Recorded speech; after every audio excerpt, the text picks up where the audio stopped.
Welcome students. Today we are going to start rotational spectroscopy. Spectroscopy அப்படினா என்னது? It is the interaction of the matter with the electromagnetic radiation. Electromagnetic radiation அப்படினா வந்து photons or radiations having electrical and magnetic component. So for example, this is the direction of propagation of wave. இதில் வந்து ரெண்டு கம்பனன்ட் இருக்கும். ஒன்று வந்து electrical கம்பனன்ட், another one will be magnetic component. So both these components, magnetic and electrical components, will be perpendicular to each other. ஒன்றுக்கு ஒன்று perpendicular இருக்கும். So இந்த மேட்டர் வந்து எப்போ வந்து இந்த எலக்ட்ரிக்கல் கம்பனன்ட்டோடையோ இல்லைன்னா வந்து மேக்னெட்டிக் கம்பனன்ட்டோடையோ இன்ட்ராக்ட் பண்ணுதோ, then that in the study of that interaction is called spectroscopy. So rotational spectroscopy அப்படின்னு சொல்லும்போது அதில் வந்து molecules always keep rotating and they are vibrating. So ஒரு மாலிக்யூலை பொறுத்த வரைக்கும் அதுக்கு டிஃப்ரெண்ட் டைப்ஸ் ஆஃப் எனர்ஜிஸ் இருக்குது. Rotational energy, vibrational energy, electronic energy, that is the ரொட்டேஷனால் வரக்கூடிய எனர்ஜி, அப்புறம் வைப்ரேஷனால் வரக்கூடிய எனர்ஜி, அப்புறம் வந்து எலக்ட்ரானிக் ஸ்டேட்டு, கிரவுண்ட் ஸ்டேட்டில் இருக்கும்போது ஒரு எனர்ஜி, எக்ஸைட்டட் ஸ்டேட்டில் இருக்கும்போது எனர்ஜி, அந்த மாதிரி எலக்ட்ரானிக் பொசிஷன் ஆஃப் த எலக்ட்ரானிக்ஸை பொறுத்து அதனுடைய டிஃப்ரெண்ட் டைப்ஸ் ஆஃப் எனர்ஜிஸ் இருக்குது. So today we are going to start rotational spectroscopy. Rotational ஸ்பெக்ட்ரோஸ்கோப்பின்னா அப்போ ஒரு மாலிக்யூல் வந்து ரொட்டேட் ஆகிட்டு இருக்கு. ஸோ அந்த மாலிக்யூலை வந்து ஒரு எனர்ஜி ஸ்டேட்லேருந்து ரொட்டேட் ஆகிட்டு இருக்கக்கூடிய ஒரு ஸ்டேட்லேருந்து ரொட்டேஷனல் லெவல்லேருந்து இன்னொரு ஸ்டேட்டுக்கு எடுத்துகிட்டு போகிறதுக்கு தேவையான எனர்ஜி நம்ம கொடுத்தோம்னா, அதாவது இந்த ஸ்பீட்லேருந்து இன்னொரு வெலாசிட்டிக்கு, ஹையர் வெலாசிட்டிக்கு போகும். ஸோ அந்த எனர்ஜியை தான் வந்து நம்ம வந்து அந்த ஸ்டடியை தான் வந்து நம்ம ரொட்டேஷனல் ஸ்பெக்ட்ரோஸ்கோபி அப்படின்னு சொல்கிறோம். So if you see the electromagnetic radiation spectrum, gamma rays வந்து ரொம்ப மோஸ்ட் ஹையஸ்ட் எனர்ஜி இருக்கக்கூடிய ரேஸு. மேக்ஸிமம் எனர்ஜி இருக்கிறது வந்து காமா ரேஸு. அதுக்கு பிறகு வந்து எக்ஸ் ரேஸு, அதை விட கொஞ்சம் கம்மியான எனர்ஜியானது வந்து யூவி, அதை விட கொஞ்சம் எனர்ஜி கம்மியானது வந்து விசிபிள், அதுக்கப்புறம் வந்து ஐஆர் இன்ஃப்ராரெட் ரேஸு, அதை விட கொஞ்சம் கம்மியான எனர்ஜி தான் வந்து மைக்ரோவேவ்ஸ் எனர்ஜி, மைக்ரோவேவ் ரேடியேஷன்ஸ், அதை விட கொஞ்சம் கம்மியான எனர்ஜி தான் வந்து radio frequency. So minimum energy வந்து ரேடியோ ஃப்ரீக்வன்சி, மேக்ஸிமம் எனர்ஜி வந்து காமா ரேஸு. ஸோ இந்த ரொட்டேஷனல் எனர்ஜியை ஒரு ஸ்டேட்லேருந்து இன்னொரு ஸ்டேட்டுக்கு எடுத்துகிட்டு போகிறதுக்கு தேவையான எனர்ஜி வந்து நமக்கு மைக்ரோவேவ் எனர்ஜி ரேஸே போதுமானது. ஸோ அதனால இந்த ஸ்பெக்ட்ரோஸ்கோபிக்கு வந்து மைக்ரோவேவ் ஸ்பெக்ட்ரோஸ்கோபி அப்படின்னும் we are calling it as microwave spectroscopy also. So rotational spectroscopy is also called as microwave spectroscopy because the energy required to change the state, rotational state from one energy state to another energy level, the microwave radiation is sufficient, or that much energy is sufficient. That is 3 into 10 to the power of 10 hertz length, 3 into 10 to the power of 12 or 14 hertz varaikkum it is in the microwave region. So this spectroscopy, rotational spectroscopy, needs only that much energy. So very small amount of energy, that is higher than radio frequency but lower than infrared rays. So rotational spectroscopy வந்து எல்லா molecules-மே வந்து they will not respond for microwave. So microwave ஆக்டிவாக இருக்கிற molecules வந்து எப்படி இருக்குன்னாக்கா, they should have permanent dipole moment. Only molecules having permanent dipole moment will exhibit microwave spectroscopy ஒரு rotational spectroscopy. Permanent dipole moment இருக்கக்கூடிய மாலிக்யூல்ஸ் மட்டும்தான் வந்து rotational ஸ்பெக்ட்ரோஸ்கோப்பியில் வரும். அதாவது for example HCl, CO, NO இந்த மாதிரி இருக்கிற மாலிக்யூல்ஸ் எல்லாமே நீங்கள் பார்த்தீங்கன்னா ஒன்று வந்து less electronegative, இன்னொன்று வந்து more electronegative இருக்கு இதில் எல்லாத்துலையுமே. So there is a permanent difference in the electron charge. So H will have a plus charge and Cl will have a minus charge. Because of this charge, when this molecule rotates, the charge also will rotate and it will give a oscillating electric field. இப்போ இந்த molecule இப்படி rotate ஆகும்போது இந்த charge rotate ஆகிறதுனால it will give a oscillating electric field. So அந்த அதாவது suppose one energy லெவலில் ஒரு மாலிக்யூல் வந்து ரொட்டேட் ஆகிட்டு இருக்கு, அனதர் எனர்ஜி லெவலுக்கு போகணும்னா அதுக்கு ஒரு எனர்ஜி, எக்ஸ்ட்ரா எனர்ஜி இருக்கு தேவைப்படும் இல்லையா. திஸ் ரொட்டேட் ஆகிட்டு இருக்குனாக்கா it can go from that level to next level only, in between it cannot go. So that means it has certain levels. We will study that one after some time. So எந்த ஸ்பீடில் வேணாலும் அதால் சுற்ற முடியாது. ஒரு speed விட்டுதுன்னா அடுத்த ஸ்பீடுக்கு தான் போக முடியும். அது விட்டுதுன்னா அதுக்கடுத்த ஸ்பீடுக்கு தான் போக முடியும். இடையில இருக்கிற ஸ்பீடில் அந்த மாலிக்யூலால் ரொட்டேட் பண்ண முடியாது. ஸோ அந்த எனர்ஜி கேப்புக்கு தேவையான எனர்ஜி தான் வந்து இந்த மைக்ரோவேவ் ரீஜியனில் இருக்குது. ஸோ ஃபார் எக்ஸாம்பிளுக்காக நான் சொல்கிறேன், கரெக்டானது கிடையாது. ஸோ இது ஒரு செகண்டுக்கு ஒரு தடவை ரொட்டேட் ஆகிட்டு இருக்குன்னு வச்சுங்களேன். அடுத்த எனர்ஜி லெவல் 5 ரொட்டேஷன் பர் செகண்டுன்னு வச்சுக்கோங்க. அதுக்கு வந்து 2, 3, 4ல் வந்து போக முடியாது. ஒரு செகண்டுக்கு ஒரு தடவை ரொட்டேட் ஆகுதுன்னா அடுத்த எனர்ஜி லெவல் 5ன்னு வச்சுக்கோங்க. It cannot go between 1 and 5, 2, 3, 4லாம் அதால் ரொட்டேட் பண்ண முடியாதுன்னு வச்சுக்கோங்க. ஸோ இந்த எனர்ஜி வந்து 1க்கு அப்புறம் விட்டு 5 தான், 5 விட்டு அப்புறம் 15 தான் வச்சுக்கோங்க. ஸோ அந்த எனர்ஜி கேப்புக்கு தேவையான எனர்ஜி கொடுக்கக்கூடியது அந்த microwave spectroscopy. So for example HCl, H இருக்கு, இங்கே Cl இருக்கு. So as it moves, dipole moment is a vector quantity. It has got direction as well as magnitude. So இந்த மேக்னிடியூட் இப்படி change ஆகும்போது அந்த எலக்ட்ரிக் ஃபீல்டு சேஞ்ச் ஆகிட்டு இருக்கு. So அந்த எலக்ட்ரிக் ஃபீல்டு வந்து இப்படி சுற்றிட்டு இருக்கு. ஸோ இந்த இதுக்கும் அடுத்த லெவலுக்கும் டிஃபரன்ஸ் எவ்வளவு இருக்கோ அந்த எனர்ஜி, அந்த ஓசிலேஷன் இது வந்து இந்த electric field of the electromagnetic radiation ஒரு மைக்ரோவேவ் ரேடியேஷன் இருந்ததுன்னா அது என்ன ஆகும்? எனர்ஜி லெவல் 1லேருந்து எனர்ஜி லெவல் 2க்கு போகும். This is what is any spectroscopy. This is the concept. If you consider making a linear motion or an object making a linear motion, the momentum P is given by mass into velocity. So ஒரு object வந்து ஒரு linear motion போயிட்டு இருக்குனாக்கா அதனுடைய velocity and mass, product of velocity and mass கிடைக்கிறது தான் வந்து linear momentum or P. இதுவே வந்து ஒரு மாலிக்யூல் வந்து சர்க்குலர் மோஷனில் போயிட்டு இருக்குனாக்கா, இல்லைன்னா ஒரு ஆப்ஜெக்ட் வந்து சர்க்குலர் மோஷனில் போயிட்டு இருக்குனாக்கா அதனுடைய momentum is given by angular momentum, that is given by L I omega, where I is the moment of inertia and omega is the angular velocity. Linear velocity எப்படியோ அதே மாதிரி angular velocity, omega is the angular velocity.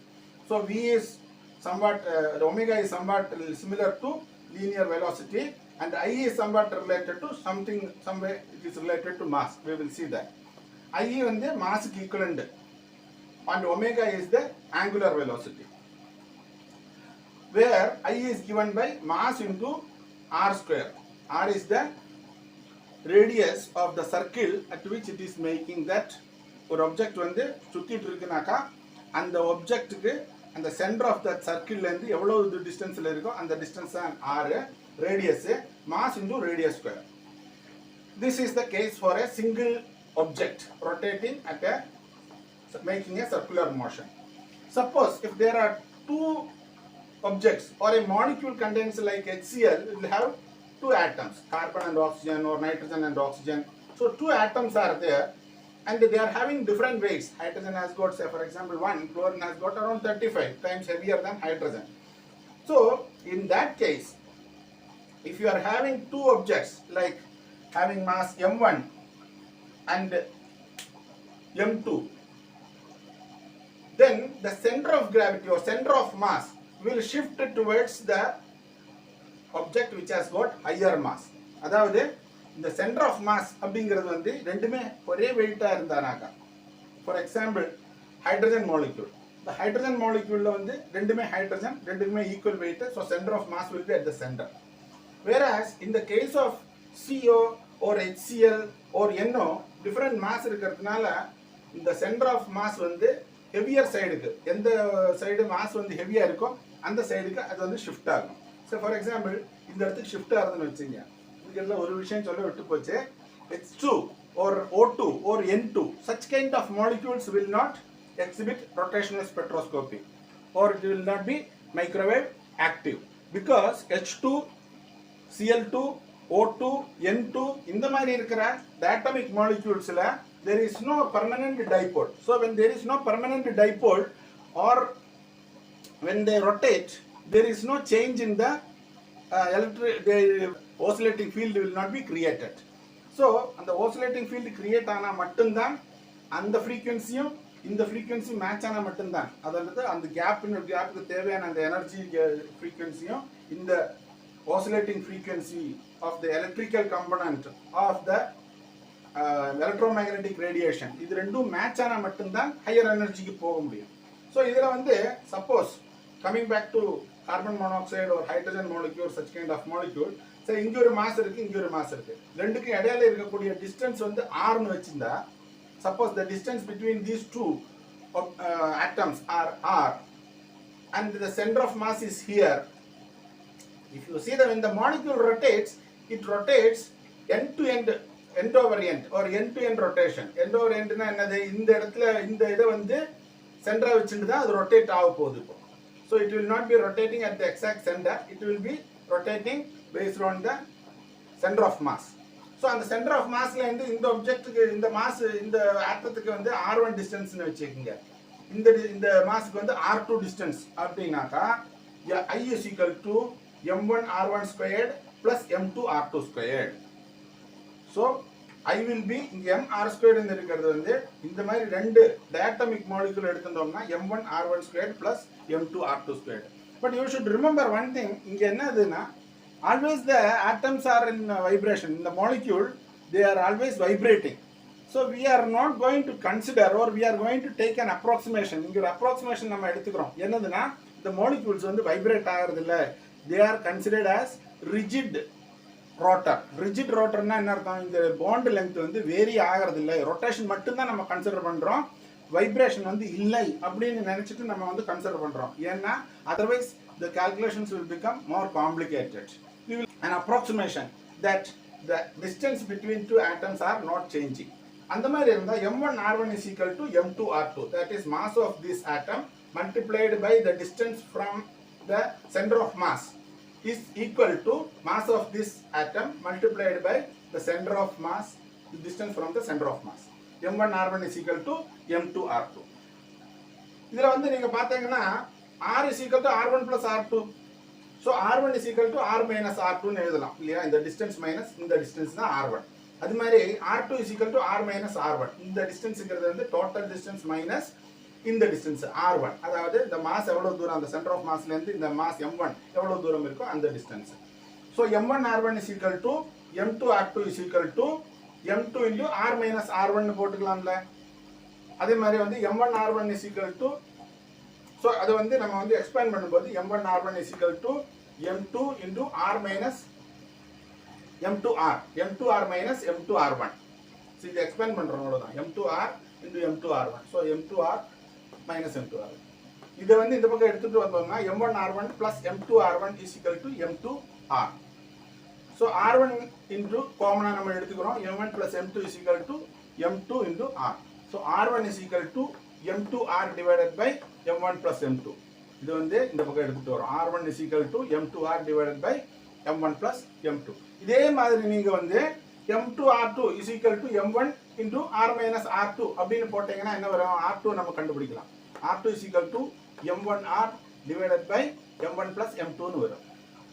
so இந்த r1 ஐயும் r2 ஐயும் நம்ம இந்த ஈக்குவேஷன்ல substitute பண்றோம். அதாவது I is equal to m1 r1 squared plus m2 r2 squaredல நம்ம இந்த r1 ஐயும் r2 ஐயும் சப்ஸ்டிட்யூட் பண்ணும்போது நமக்கு m1 க்கு m1 போட்டோம், r1 க்கு m2r. so m2r squared, the square இருக்கிறதுனால m2 squared r2 squared divided by m1 plus m2 squared. அதே மாதிரி m2 into m1 squared, இது r2 க்கு பதிலா இத நாம சப்ஸ்டிட்யூட் பண்றோம், m1r divided by m1 plus m2. அதனுடைய ஸ்கொயர் எடுக்கும்போது m1 squared r squared divided by m1 plus m2 squared. so இத நம்ம வந்து காமனா எடுத்துக்கிறோம், m1 plus m2 squared வருது, மேல m1 இருக்கு, m2 இருக்கு, r squared இருக்கு, இதுல m1 இருக்கு, m2 இருக்கு, r squared இருக்கு. so m1 m2 r squared நம்ம காமனா எடுத்துட்டோம்னா இந்த இடத்துல m2 இருக்கு, இந்த இடத்துல m1 இருக்கு, so m1 plus m2 வருது. so இந்த m1 plus m2 இங்க இருக்கிற m1 plus m2 ஓட ஸ்கொயர்ல இருக்கிற ஒரு m1 plus m2 கேன்சல் ஆகும். so I is equal to m1 m2 r squared divided by m1 plus m2. so this is actually something related to linear momentumல mass எப்படியோ angular momentumல வரும்போது I is equal to m1 m2 divided by m1 plus m2. m1 m2 divided by m1 plus m2 நம்ம வந்து mu, அதாவது reduced mass, mu r squared. so mu is called the reduced mass. so mu is equal to m1 m2 divided by m1 plus m2. So here you can see that the linear momentum as well as the angular momentum is ரெண்டுமே வந்து vector quantities. So omega is also a vector quantity. So இந்த இடத்துல I cannot be a vector quantity because வந்து I is called as a tensor and omega is a vector and L is a vector. இப்போ இதில் வந்து kinetic energy of a molecule இப்போ rotating மாலிக்யூலுக்கு வந்து kinetic energy மட்டும்தான் இருக்கும். Total energy is potential energy plus kinetic energy. Because we are considering the molecule in the rotation, we are going to consider only kinetic energy. So kinetic energy will be equal to half mv square for a molecule or an object which is moving in a straight line. அதுக்கு ஈக்குவலண்டான angular மோஷன்ல இருக்கக்கூடியதுக்கு half I omega square. mக்கு பதிலாக நம்ம ஐ போடுறோம், விக்கு பதிலாக நம்ம என்ன போடுறோம், ஒமேகா போடுறோம். I half I omega square. So மேலேயும் கீழே நம்ம வந்து ஐயால மல்டிப்ளை பண்ணும்போது 1/2 half, that is half I squared omega squared divided by I. So I squared omega squared அப்படிங்கிறது வந்து IL is equal to I omega is equal to L. So L squared divided by 2I. So this is the kinetic energy for a molecule or an object which is making a circular motion. L squared divided by 2I. We will continue in the next class. Thank you.